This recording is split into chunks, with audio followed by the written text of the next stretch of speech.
One. Hello. Hi. Hi. Hi. Hi. How are you? I'm good. I'm good. I'm in Liverpool, so everything is very good. How are you? Well, I'm not in Liverpool actually, Sorry. Sorry. but Will you but come but to yeah, Liverpool? yeah. Maybe I should join now. Yeah, come. I've got Come to some Milan. time. It's Yeah, it's yeah, it's not that yeah. far. No, it's not. It's closer to you. So I'm Oded. I'm the manager of Eurovision IL. 8,000 Eurovision fanatics Ooh, are they are our viewers and they sent some questions for you. So okay. we have 20 minutes and it's going Great. to be fun. And I've got no hat with me. Sorry? I've got no hat with me. Go figure. It's fine. Your hair is great. I don't think you need a hat. Thank you. Thank you. But it looks better on you. Okay, so we talked about of course, thank you for joining us. And Pleasure. how is Liverpool? How are Good. things? Good. Yeah, we arrived on Monday. No, sorry, on Sunday. Sorry, got the dates wrong. And yeah, it was quite full on because on Monday was already the first rehearsal. So it was straight to work basically on Monday. And now I had some sleep. We're doing some lovely interviews, so I'm getting more into the vibe. But honestly, yeah, it's gonna be a lot of rehearsing or interviews. So I'm not gonna get to know the city all the time, but I'm looking forward to having a bit of time with the city later this week. After the final. Well, somewhere in between, hopefully. Okay. Okay. So that was my way of saying you're going to the I final. know that I read it, but I was like, oh, what do I say? But thank you very much. Let's cross fingers, and I will do everything I can to make it to the final. You can bet your ass I will do that. Yes, Yeah, I saw the pictures from the rehearsal yesterday, yes. and it looks amazing. The stage look amazing, and I'm sure you and your vocal singer, back vocal, vocal The vocalist, you're fine. Yeah, yeah. vocalist, Vocalist, beautiful it's good. vocalists, Vocalists. vocalists. Yeah, You all voila. sound great. You all sound Oh, great. thank you. So tell me a bit about the stage. What should we expect? Well, what you already saw, it's gonna be a bit more, a lot more dynamic than what we did on the national final. So we kept the blueprint of the visuals. So the ode to queer culture with drag elements, with ballroom elements, that's still intact. We just we judged them up a bit, made a bit more powerful and impactful.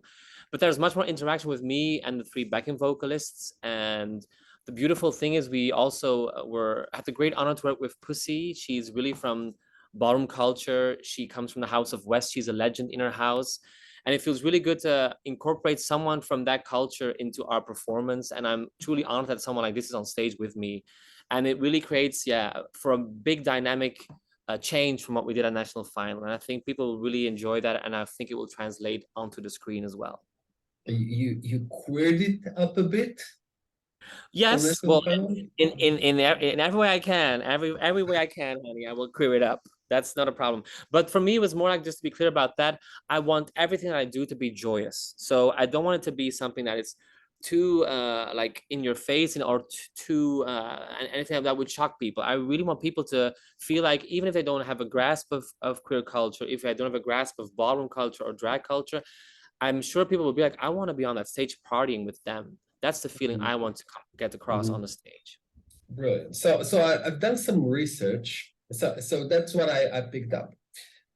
Your real name is not Gustav. No. No, it's Steph, Yes. right? Steph. Yes. Completely Uh, good. yeah. Well, and you're Gustav. In how do you say? Uh, it's your uncle's name or your godfather's name? Yeah. It's a very unromantic story, I'm afraid. It's just the godfather of my father was named Gustaph, which is like Mhm.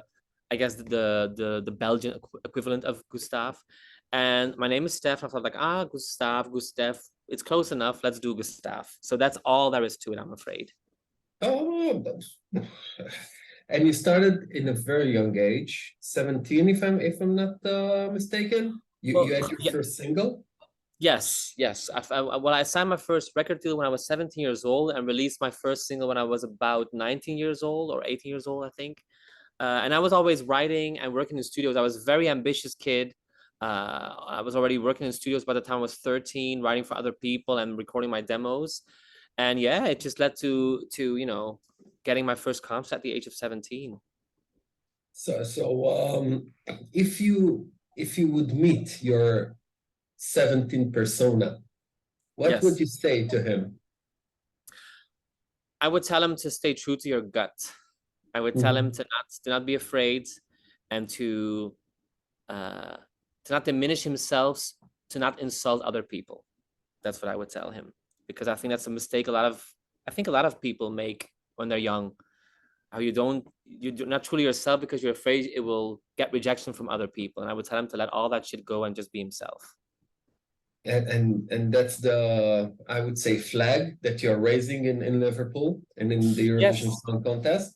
Yes. Because I saw your video clip, of course, and the director is Rowan, which is your partner. Sorry, is my what? He's my partner. Yes, he's my partner. Yeah, okay. I thought you said brother. I was like, no, he's my partner. No, partner. I wouldn't say husband, partner. Yeah. But actually, I have to say also, he is my husband. This is the wedding ring. So yes, congrats. I am married to this man. Thank you. How many years? We've been married for 5 years this year. Yes. Wow, look at you. Yes. Look at you. Very blessed. Working with your husband. Sorry, what? How is it working with your husband? It's a godsend, honestly, because this is really a pressure cooker, the whole Eurovision experience, and it is beautiful and I'm enjoying it to the full. But there's of course pressure and there's stress moments. And he's here with me in Liverpool because he's my, like you say, is my visual director for everything. So he's here also in a professional way. But honestly, I have to say, having him here is like, having your best friend with you. And if whenever you feel like you're doubting stuff, I just hang out with him. He comes with me also when we go do the run-throughs. And yeah, I have to say, without him, it would have been a total different experience. So I am really blessed. I am really blessed. Wow. That was beautiful. That was beautiful. So not many of us know, but this is your third time in Eurovision. Yes. First time on stage. I'm sure, again, you were asked many times, but you were with Senek at 2018 and with the wonderful Overphonics. Yes. 2021. But as I've heard, you didn't get to the stage. Well, to be clear, that was really, how do you say, that was part of how the staging was set up, and there was absolutely no problem with me not being on stage. I want to make that very clear because I love working with both of them. But yeah, it's funny, for Senek, we were under the stage. We were just doing our thing, but no one was seeing us. And with Overphonic, the thing was, I actually was hired as a vocal coach for Jeke, the lead singer. And then Alex, the leader of Overphonic, told me like, well, you're here anyway, you might as well sing along then because you're a good singer. And there was no room for me on stage, so they created this little booth next to the stage where I had to sing, which was very unglamorous. So like this really small little cave that I had to stand into. But honestly, I make fun of it. But I always say, people, it became a personal vendetta to be on stage the third time, which is why I'm here right now. But that's obviously a joke because it was really something that I really knew that was going to happen. And both of those experiences were really, really nice for me. So it's just how that happens sometimes. And I think the difference with Senek was also, in those days, you still had to bring all the vocals on the recording. You couldn't let vocals run along with your recording. So we had to be there just to make, the backings and stuff for Senek in those days. But right now, and the rules have changed. So it's not necessary anymore, these kind of things. But you got a free trip to Eurovision, so hey. Hey, and I really love it. Made me fall in love with Eurovision all over again. So I'm really, really grateful. I wouldn't have been here without those experiences, honestly. Because you're a Eurovision fan. You've been Eurovision fan. Yes. Best song ever in Eurovision, in your opinion, is? Imani, Where Are You Now? Is my favorite. And you've done a cover, right? Yes, I did. I did. Yeah, second place to Dana International, Israel's Dana I know, I'm so sorry. She was actually... No need. We won. Yeah, it's true. You won. You took You it. won. No, and for me, I have to say, because just something about Imani, just because it's a bit house influence as well. It was a bit more clubby for Eurovision. It just touched me in a very profound way. But what I will say about Dana International, because I was a young 17-year-old kid when that happened, and I really think that's still one of the biggest punk moments that ever happened in Eurovision when Dana International won, because that was a really different time, and there was all this controversy about her, of course, being a trans woman, and it really felt like someone gave us, all of us gay kids, a little short tap on the back and a little support. Like, if she can do this, we're going in the right direction. We're going to achieve a lot of stuff now because of this experience. So I do think what you guys did there in 1998 has been a tremendous experience for not only Eurovision, but also for the whole LGBTQIA community, honestly. So Yeah, I will and take for the nothing gay away from that community in experience. Israel. It's Also, sorry, yeah. that was a punk moment, and you should celebrate that for the rest of your days. That was a beautiful moment. Yeah, great. So, and the best Belgic Eurovision song Oh, is? oh my God, that's such a tough one. And because I think I know all the contestants who did Eurovision in the last years. So I'm gonna say Gelukkig Sen by Ann Christie. This was an entry from 1975. And Ann Christie was a very famous singer here in Belgium, and she died unfortunately at a very early age. And it's one of the most beautiful songs I think we've ever sent. So I'm gonna say that as my favorite entry. Oh, good. Okay, cool. Some history. Now, after asking the questions that many asks, now this is my gift for you. What is the question that nobody asks, and you want them to ask in every interview?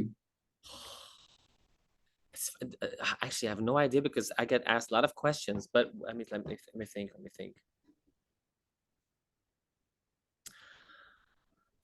Sorry, I have no idea. My brain is going. Okay, Thank you. okay. Sorry, Well, sorry. we're rolling. If you had the chance to change a song with some other participant, who was it? What will What do it you mean? be? Like what song would I Exchange song with another participant this year. in this year's contest, you Yeah, mean? yeah. Well, I said it before. I love a lot of songs this year, but I had a very instant connection with Évidemment by Lazara from France. Mhm. And because I really like it, it's a bit like Edith Piaf going to Studio 54. I think it's a very interesting mix of worlds. True. And I really loved it from the moments that I heard it. So for me, I'm Belgian, so we also speak French. So I could give my little twist, I think, onto the language. And then I would love to sing Évidemment by Lazara. I think I would really enjoy singing that song. Brilliant choice. No. Let's see. Okay, Eurosong. I've watched the Eurosong, Yes. and you looked quite surprised when you. To say the least. Yeah. Well, yeah. Yeah. Oh, it's me. It's me. But Yeah, I know, but I've honestly, because I keep telling a lot of people who ask that question, and I understand the question, to be clear, but I was definitely not unambitious or not driven to get to Liverpool and do this. It's more that I think I kind of let go of the expectations once I left the stage, because I felt I did a good performance. The crowd was into it. I have to let this shit go and also I've never done a competition, so I had no reference about how does this work dynamically. So I told myself whatever happens is cool, and I think I kind of was protecting myself a little bit by saying whatever happens is cool. And I think therefore the option of winning was not the closest one in my brain. So when it actually happened, I was really like, oh my God, it happened. It was really like this, but it was also a lot of joy and a lot of like really being happy about what happened, of course. first of all, it was great. Your performance was very great, very spot on, Thank and you. the crowd appreciated it, and it's a huge public hug for I would say a gay person, a gay kid, a gay teen. So that's kind of nice. Yes, you're very right. Yeah. Yeah, and I think, yeah, I'm very proud that as a Belgian, I get to represent my country with this message. And also that I feel also the people who are surrounding me, because it's a national delegation now and from the official broadcaster, I never, ever felt in any type of way that they weren't behind me 100%. They were so with me. Everything I did on stage, everything I wanted to do in the visuals, they were just supportive. And I'm quite proud that there was never a question with anyone about should we, could we, is it a risk? It was never there. Everyone, this is what we're doing, and we're sticking to it, and it'll be positive, and it'll work. So I'm quite proud that actually, as a, yeah, the gay kid in me is very, very happy, because that means stuff has changed. When I started out, because I'm 42 years old, I've been working in a business from when I was 18, 17 years old. When I started out, it was definitely still like, don't be too flamboyant, don't push the narrative too much into sexuality, because it will put fans off. That's what I always was told as a kid. So to be here right now is a beautiful full circle moment, where it's really like it's fine. I can be myself, and I can attract people who like the music. So that's a really beautiful feeling, I have to say. Brilliant. So last question, what's your next goal? You're doing Eurovision, Yes. and what should we expect next from you? Well, I'm gonna tour already a lot this summer, which is mostly Benelux, Belgium and Holland. But we're looking into some other stuff as well, some prize in other countries, for example. And so it's gonna be a busy summer in that sense. And then after the summer, I want to release a new single. And next year I want to release an album. And I really want to keep, yeah, I want to use the momentum that I have right now to create more music.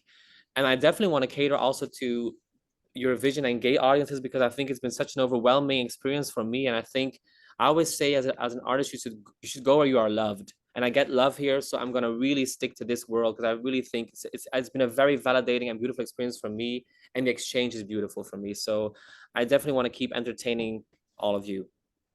Yay, lucky us. So I want to thank you for joining us. Thank you. Wish you best of luck. Thank you. First of all, in the semifinal, and then in the final, which you will be in. Oh, thank you. You'll see. And keep on enjoying the contest and life, and be proud. Be yourself and be proud. Yes, thank Cheers. you. Best of luck. Thank you. Love from Israel. Bye. Bye-bye. Bye.